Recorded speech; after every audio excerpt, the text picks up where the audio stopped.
In the end, though, I was ultimately inspired to write this book by virtue of having the opportunity to participate in a period of profound organisational change that more closely exemplified best practice in this area than anything I have seen or been involved with previously. In early 2016, I was asked to get involved in the team that would put together and then implement from a people and cultural perspective what became the three-way merger of CMS, Nabarro and Olswang to create a new top 5 global law firm.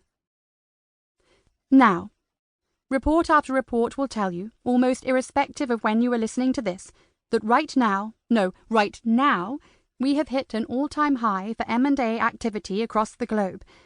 And yet study after study will also tell you that the failure rate for mergers is anywhere between 70% and 90%. Clearly, something is going drastically wrong. M&A is one of the riskiest investments for organizations of their time, money, and reputations. And yet organizations worldwide press ahead with this strategy for growth, convinced that they will be the ones to buck the trend. Commentators are increasingly identifying an underestimation of, and a lack of investment in, the people and cultural aspects of an M&A process as one of the main reasons for failure. It is those people and cultural aspects that this book is about. Almost my entire career has been spent in and around professional services firms, first as a corporate lawyer, and then as a coach, strategist, and leader. Professional services organizations are generally expert cultures, full of highly intelligent people with a deep interest in and commitment to their particular vocation or field of expertise. Lawyers, accountants, surveyors, architects, engineers, people for whom deep specialism is critical. Professional services organizations also tend to be reasonably flat in terms of hierarchy and to operate primarily by consensus and collaboration rather than command and control. This is often also reflected in their ownership structures. Such organizations are often structured as partnerships or shared ownership models. It is perhaps so obvious as to go without saying, but the other striking feature of professional services organizations is that their product is their people. This means that professional services firms are only as good as their capacity to attract talent and then engage and equip that talent to work individually and collectively to solve the problems, create the products, and deliver the services that the market wants to buy from them. I have come to understand that precisely because of these particular features, experience of a change gained in the particular context of professional services is particularly rich in learning.